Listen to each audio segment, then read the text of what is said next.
नमस्कार दोस्तों, जय जोहार। मैं कौशल तिवारी और बिहनिया संध्या में आपका स्वागत है। क्या सचमुच छत्तीसगढ़ को जंगल राज में तब्दील किया जा रहा है? क्या साय सरकार से कानून व्यवस्था संभल नहीं रही? लगातार बढ़ते अपराध के बीच जिस तरीके से पुलिसिया करतूत की भी खबर सामने आ रही है, वह सरकार के कार्यशैली को ही उजागर करता है। सवाल जीएसटी अफसरों को धमकाने और उनके खिलाफ कड़ी कार्रवाई करने का नहीं। छापामारी की कार्रवाई की गई है, रिपोर्ट भी दर्ज कर लिया गया है कि जीएसटी अफसरों के साथ दुर्व्यवहार हुआ है। उस पर हम विस्तार से फिर कभी बात करेंगे। आज तो हम बात कर रहे हैं छत्तीसगढ़ के पूर्व मुख्यमंत्री भूपेश बघेल ने जो सवाल उठाए हैं।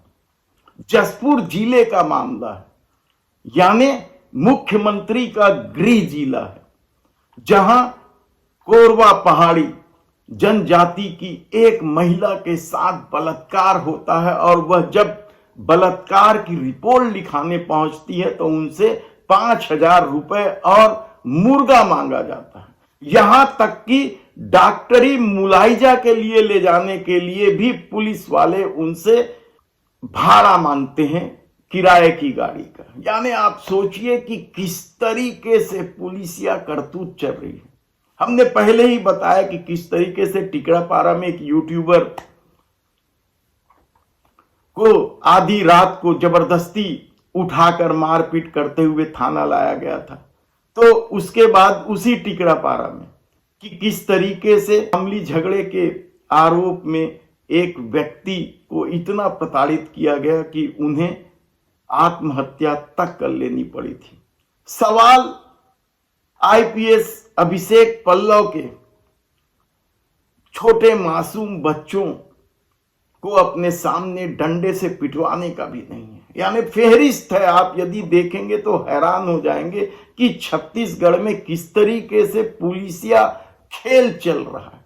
और इसी कड़ी में यदि कोरवा जनजाति की महिला के साथ बलात्कार होता है और प्रदेश का मुखिया अपने को आदिवासी बताने से नहीं थकता है, आदिवासी हितैषी बताने से नहीं थकते, उनके गृह जिले में यदि इस तरह से पुलिसिया खेल चल रहा है तो आप अंदाजा लगा सकते हैं कि इस सरकार में किस तरीके से पुलिस वाले अपना चाल चल रहे हैं।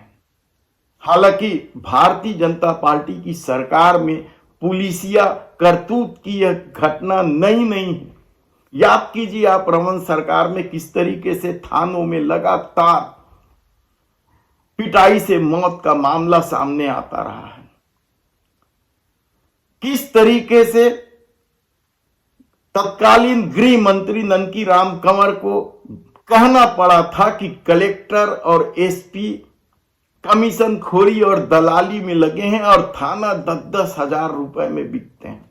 क्या वही स्थिति अब विष्णुदेव साय सरकार में होने लगी है? दावा तो सुशासन का है। 1 साल बेमिसाल के पोस्टर चिपकाए जा रहे हैं पूरे प्रदेश में, लेकिन क्या ये मिसाल हो सकता है कि किस तरीके से प्रताड़ित महिला से पुलिस वाले पैसे मांगे, मुर्गा मांगे और डॉक्टरी मुलायजा के लिए भाड़ा तक मांगे?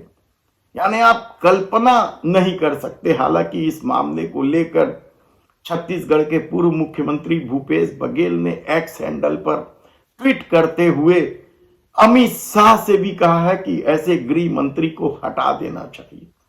विवादों में रहे हैं गृह मंत्री विजय शर्मा। पहली बार विधायक बने, उप मुख्यमंत्री बना दिया गया और गृह विभाग जैसा महत्वपूर्ण पद दे दिया गया।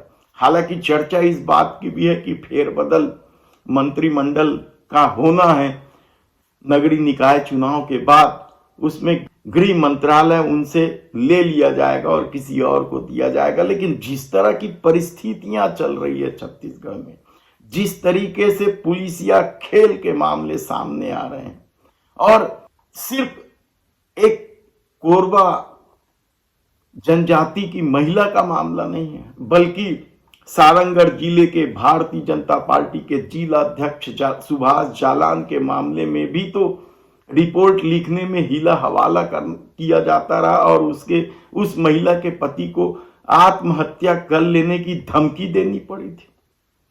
लोहारी डी में किस तरीके से पुलिसिया आतंक के चलते बेगुनाह लोगों को जेल में ठूस दिया गया और पुलिस की रिपोर्ट में भी अब यह बात सामने आ गई है कि 3 दर्जन लोग बेगुनाह होते हुए जेल की सलाखों में।